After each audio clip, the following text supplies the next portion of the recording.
കേരളത്തിലേക്ക് വരുമ്പോൾ നിയമസഭാ സമ്മേളനം ഇന്നിപ്പോൾ പുനരാരംഭിക്കുമ്പോൾ വിവിധ ക്ഷേമനിധി ബോർഡുകളിലെ കുടിശ്ശിക പ്രതിപക്ഷം സഭയിൽ ഉന്നയിക്കും. ഇതുമൂലം ക്ഷേമ പ്രവർത്തനങ്ങൾ തടസ്സപ്പെട്ടു എന്ന് കാണിച്ച് അടിയന്തര പ്രമേയത്തിന് നോട്ടീസ് നൽകാനാണ് പ്രതിപക്ഷ നീക്കം.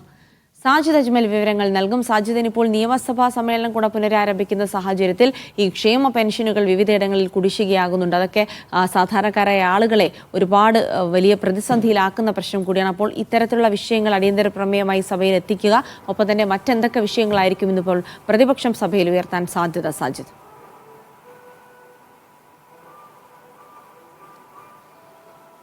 ജിൽസി, ചെറിയ ഒരു ഇടവേളയ്ക്ക് ശേഷം ഇന്ന് വീണ്ടും നിയമസഭ ചേരുകയാണ്. ജിൽസി സൂചിപ്പിച്ച പോലെ തന്നെ ക്ഷേമനിധി ബോർഡുകൾ വഴി ഉള്ള ക്ഷേമ പെൻഷൻ അടക്കമുള്ള സംവിധാനങ്ങൾ തടസ്സപ്പെട്ടിട്ട് കുറെ മാസങ്ങളായി. ഇത് സാധാരണ ജനങ്ങളെ ബാധിക്കുന്നുണ്ട്.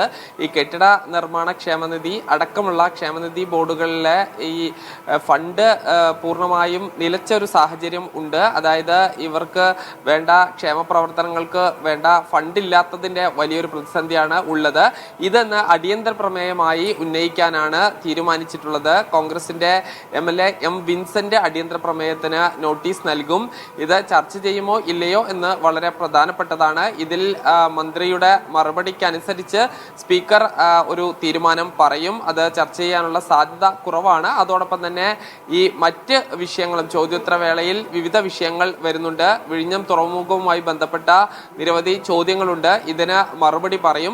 അതോടൊപ്പം തന്നെ ബജറ്റിന്മേലുള്ള ധനാഭ്യർത്ഥന ചർച്ചകളും അതിന്മേലുള്ള വോട്ടെടുപ്പ് കൂടി ഇന്ന് നടക്കുന്നുണ്ട്. ജിൽസി.